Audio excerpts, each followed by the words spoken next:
Sebelumnya terima kasih untuk Bang Ahmad karena sudah menyediakan kesempatan dan waktunya supaya kami dapat mewawancarai sebagai pemenuhan tugas kuliah kewirausahaan manajemen informatika. Jadi ada langkah baiknya kalau sebelumnya kita perkenalan dulu. Kami dari Prodi MI kelas MI 3B, saya Priscila dan juga teman-teman saya ada Nazli, Paronia dan juga Dava. Halo. Untuk Bang Ahmad boleh perkenalan dulu, Bang. Oh ya, oke. Perkenalkan, nama Bang Ahmad, alumni Politeknik Negeri Medan 2017, teknik mechanical engineering. Dari salah satu alumni katanya mau berwawancara. Memang abang punya bisnis, kalau di kampus Bang itu kenal juga ya, dari Susi Babe. Terus abang juga punya usaha percetakan, tapi belakangan abang lagi ada ini amanah di Binjai, kepala kantor cabang layanan. Jadi sering belakangan. Jadi maaf nggak bisa ke Medan karena memang abang kalau ke Medan nih harus Sabtu. Mungkin itu perkenalan singkatnya. Iya, terima kasih untuk Bang Ahmad. Jadi supaya mempersingkat waktu dan tidak berlama-lama, kita mulai saja ya sesi wawancara ini. Dimulai dari teman saya Dena yang akan memberikan beberapa pertanyaan untuk Bang Ahmad. Silakan Dena. Kalau boleh tahu, waktu umur berapa Abang mulai mengikuti? Mulai bisnis sekitar 24 tahun. Bisnis itu ya, bisnis. Kalau bisnis abang dari kecil memang berbisnis gitu kan. Tapi yang benar-benar jadi membesar gitu, dan berdampak itu Susi Babe itu di usia 24.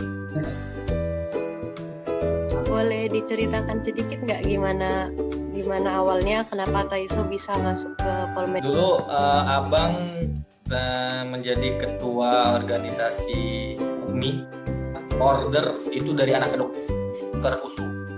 Jadi anak kedokteran USU itu buat, jadi adik-adik abang tuh jualan, gak lama anak Polmed juga buat. Yang namanya organisasi kan butuh dana, jadi abang mikir, boleh nih kita buat gitu kan. Di satu sisi bantu teman-teman adik-adik kita yang mungkin butuh dana, di satu sisi untuk organisasi. Jadi ada beberapa organisasi juga, bukan hanya UMI, itu juga mengambil Susi Babe sebagai untuk inilah, untuk akomodasi. Bahkan ada beberapa kelas itu yang mau PKL itu pakai itu dana itu, gitu, pakai cara itu untuk dapat, ada sekitar hampir 2 juta, 1 juta gitu untuk bantu dana nilai studi tour gitu kan. Jadi awalnya Bang setelah habis PKL itu mikir, mau ngapain nih gitu kan. Boleh juga nih dibuat gitu kan. Akhirnya Abang mikir untuk buat. Pertamanya awalnya buat ya 1 kotak 2 kotak kan. Banyak yang suka gitu kan. Terus aku bilang, kalian beli kan, abang ketua organisasi dulu nih. Enggak bang, memang beda. Cuman itulah akhirnya 1 kotak, 2 kotak, 3 kotak, 6 kotak, akhirnya terus berkembang. Yang namanya kuliner tuh gitu, kalau udah ada pencintanya makin terus berkembang dia kan, hingga akhirnya dulu produksinya di Binjai. Nah sekarang udah produksinya di Medan. Itu udah luar biasa besar, usahanya luar biasa besar, sampai direktur itu buat keputusan bahwa mahasiswa itu tidak boleh lagi jualan. Jadi salah satunya itu gara-gara bisnis abang. Dan abang sangat sedih sebenarnya kondisi itu.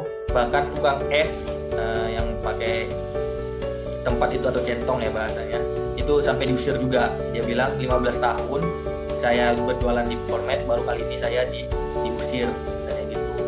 Ya, abang saya pribadi ya sedih juga. Walaupun pada tahun itu salah satu abang juga ikut wawancara tentang kenapa mahasiswa keluar dari kampus itu berbisnis. Yang kedua, mereka minta saran dari kita apa yang harus dilakukan mahasiswa agar mahasiswa itu tamat dari kampus jangan mikir kerja tapi berbisnis. Sehingga abang sampaikan bahwa negara kita negara berkembang, mau jadi negara maju itu kita harus ambil kendali, bukan jadi konsumen tapi jadi produsen. Jadi mahasiswa itu jangan berpikir untuk jadi orang yang bekerja gitu, karena antrian orang bekerja itu luar biasa besar, luar biasa banyak. Seharusnya mahasiswa itu berpikir lebih intelektual lagi, bagaimana ini ada problem nih, tugas kita menjadi problem solving, memberi solusi.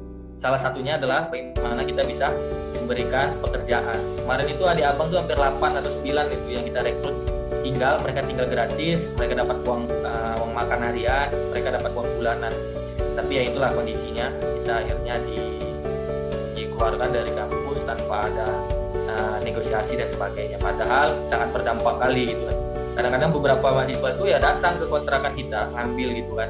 Bukan hanya laki-laki tapi perempuan juga. Bukan naik kendaraan tapi bawa pakai jalan gitu. Karena dia memang sangat butuh. Karena satu kota aja dia bisa dapat 20 sampai 25 ribu. Itu cukup lah untuk makan dia setiap hari dan itu selalu habis. Walaupun nggak habis paling beberapa aja lah. Case-case tertentu lah. Jadi itu sangat berdampak sekali. Hanya saja akhirnya dari pihak kampus merasa ya ini nggak sesuai lah gitu, dan mereka merasa nggak pas kalau mereka ini dari luar karena ada kantin kira-kira. Dan kita punya bisnis itu nggak hanya di Polmed, di USU juga, di Unimed juga, di kampus Mahat Abu Ubaidah juga. Jadi ada 4 kampus yang kita kelola, walaupun basis terbesarnya itu ada di Polmed. Sudah buat juga di Jalan Dr. Mansur warung Cibabe, tapi karena kondisi pasar, kondisi masyarakat dan kampus yang masih sunyi, akhirnya kembali abang liburkan gitu karena kondisinya belum oke, belum stabil. Jadi kondisi hari ini kita lagi libur. Walaupun kemarin ada juga yang ngechat, bang kami mau beli lah bang, saya bilang kita lagi libur. Kira-kira gitu kurang lebih. Baik bang, terima kasih atas penjelasannya dan juga sarannya. Untuk pertanyaan berikutnya boleh dilanjut. Tahun pertama bisnis ini dimulai itu kapan bang?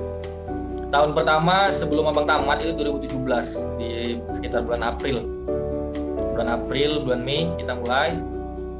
Itu awalnya masih 1 kotak 2 kotak kan.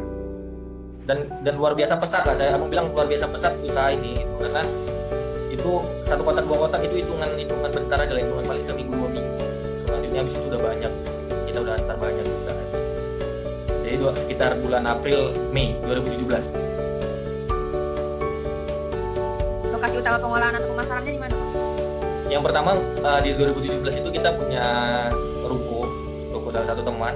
Jadi kita dulu tuh duduk aja, bareng, ngumpul bareng di ruko itu kan. Gak lama mikir, boleh nih buat. Jadi awalnya itu di Binjai, di kilometer 19 kita buat. Gak lama ada duit, terus kita ngontrak di dekat situ juga selama 1 tahun di Binjai juga. Setelah 1 tahun baru nggak lama kita pindah ke belakang Texas, Jalan Dr. Mansur, Jalan Sepadang Gang Pribadi. Nah, itu kita buat di situ, dekat dengan kampus lah.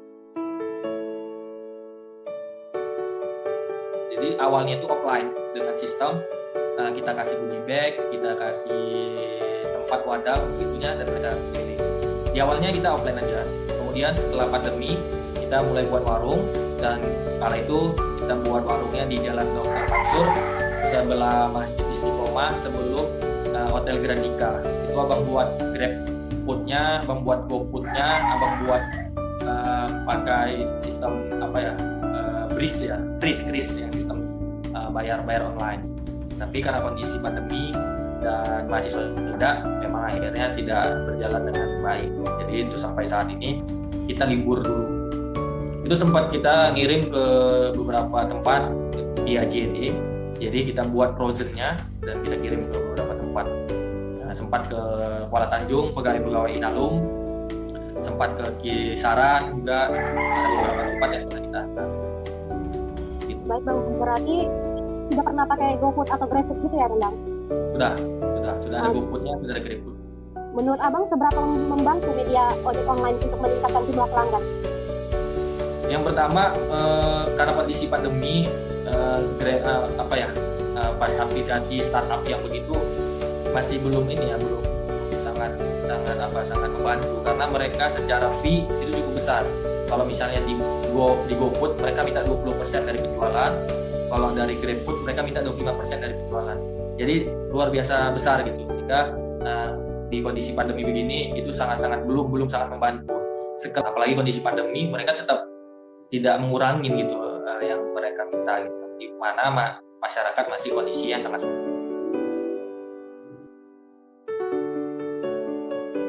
Baik Bang, seperti yang Abang bilang tadi, media pembayarannya bukan hanya cashless saja kan, tapi bisa menggunakan OVO, Dana, M-Banking itu bisa Bang?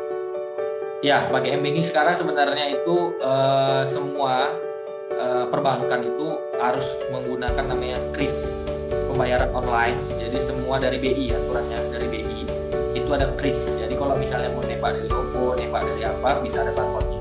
Itu udah kita buat.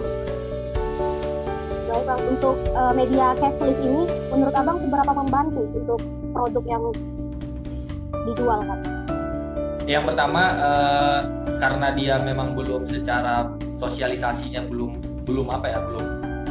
oke gitu, dan sebenarnya kondisi industri 4.0 yang Abang kemarin juga ada seminar dari Kementerian Industri ini belum benar-benar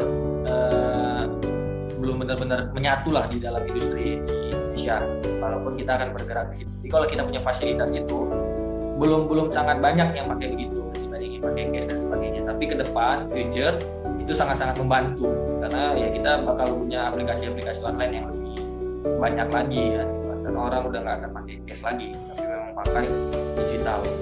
Itu ya mungkin ke depan itu sangat-sangat menjanjikan lah. Kalau kita nggak pakai teknologi ya kita akan punah gitu kira-kira. Jadi Bang, menurut Abang media cash lah yang sekarang lebih efektif untuk pembayarannya kan? Ya untuk saat ini karena masyarakat yang masih belum benar-benar digital, dan kalau yang digital itu ya benar-benar mungkin mahasiswa, walaupun mahasiswa masih banyak saja yang belum digital gitu kan. Maaf, mungkin kalau misalnya pakai bank, mobile bankingnya aja nggak punya, mobil banking aja nggak punya, jadi ya dia termasuk belum oke banget lah sih sekarang ini ya. Tapi ke depan mungkin akan sangat-sangat diperlukan dan udah mainnya begitu aja. Selanjutnya akan dilanjutkan oleh teman kami Dava. Apakah ada dampak pandemi COVID-19 ini bagi industri? Yang pertama dampak pasti gitu ya, karena semua sektor sangat-sangat terdampak dengan pandemi ini. Bahkan beberapa usaha itu ya gulung tikar. Jadi kalau nggak kuat-kuat, kalau cash flow-nya lemah, ya gulung tikar. Kalau nggak pandai-pandai lah. Karena beberapa usaha juga banyak yang gulung tikar. Jadi terdampak banget. Seperti yang kita ketahui, pemerintah menyediakan dana untuk para UMKM. Apakah industri ini pernah menerima dana bantuan tersebut? Oh ya, itu yang tadi aku sampaikan bahwa dana BBUM, Badan Bantuan Pemerintah Usaha Mikro itu udah pernah didapat sama kita gitu. Tapi ya dananya jumlahnya nggak begitu besar, ya tidak membantu bisnis secara signifikan gitu. Dan ditambah kondisi pandemi yang belum kelar, belum selesai. Apa harapan terbesar Abang Ahmad untuk industri ini ke depannya? Yang ke depan kita harap Indonesia bisa berdiri di kakinya sendiri, karena saya bilang bahwa Indonesia ini sangat-sangat potensial untuk menjadi negara produsen dalam aspek apapun, termasuk negara kita ini negara yang kaya. Aneh rasanya kalau misalnya kita ini masih bingung untuk mencari pekerjaan di negara yang luar biasa kaya ini. Saya pernah ke Riau itu beberapa kali, salah satunya naik pesawat gitu, bahwa negara ini nggak hanya minyaknya di bawah bumi, tapi juga ada minyak di atas bumi, yaitu minyak kelapa sawit. Hari ini negara kita termasuk pemasok nikel 27% di dunia, dan salah satu bahan baku lithium baterai itu adanya nikel. Sehingga Indonesia termasuk yang sangat-sangat diminati investor untuk hadir di Indonesia. Jadi sebenarnya Indonesia ini luar biasa kaya. Kita sebagai mahasiswa harus tampil aktif agar kekayaan di Indonesia ini benar-benar bisa dirasakan oleh seluruh masyarakat. Kalau teman-teman tahu namanya Tesla, itu salah satu pabrikan mobil listrik yang sekarang pemiliknya menjadi orang terkaya di Indonesia, terkaya di dunia, juga tertarik mau nanam investasi di Indonesia. Yang hari ini itu ada LG yang sudah benar-benar kuat di Indonesia. Jadi luar biasa besar di Indonesia. Jadi kalau ada orang sakit masih mikirin biaya, orang mau kuliah atau ikut pendidikan masih mikirin biaya, atau masih banyak orang lapar di Indonesia, itu sebenarnya nggak mungkin, nggak harus. Kalau ada nelayan masih miskin, aneh rasanya, karena negara kita negara kepulauan yang lautnya luar biasa banyak. Kalau ada petani masih miskin, itu aneh rasanya. Kalau negara kita tongkat aja jadi tanaman. Sebenarnya ada AGU namanya usaha. Banyak sekali tanah-tanah yang bisa kita garap, tapi karena orang-orang negara kita ini kapitalis, kita harus berantas itu. Sayangnya mahasiswa hari ini cari aman aja. Kalau misalnya ada apa, nggak mau bergerak, ya udahlah gitu. Yang penting nilaiku aman, yang penting aku wisuda, yang penting aku bisa ini dan itu.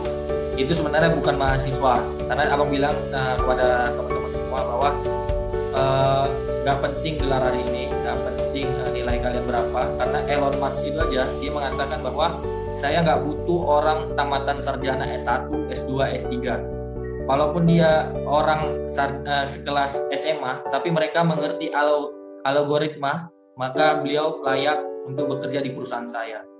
Jadi abang bilang banyak hari ini mahasiswa nggak punya skill. Hari ini banyak yang maju sehingga nggak bisa bersaing.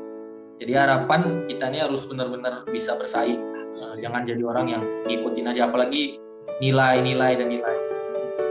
Ya harapan industri Indonesia ke depan bisa maju lah, bisa berdiri di kakinya sendiri.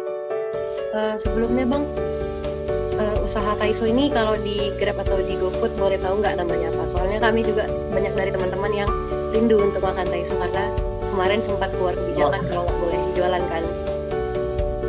Gitu. Iya. Yang pertama memang kondisinya libur, dan di Grab GoFood boleh dicek namanya Warung Sibabe. Warweng Sibabe.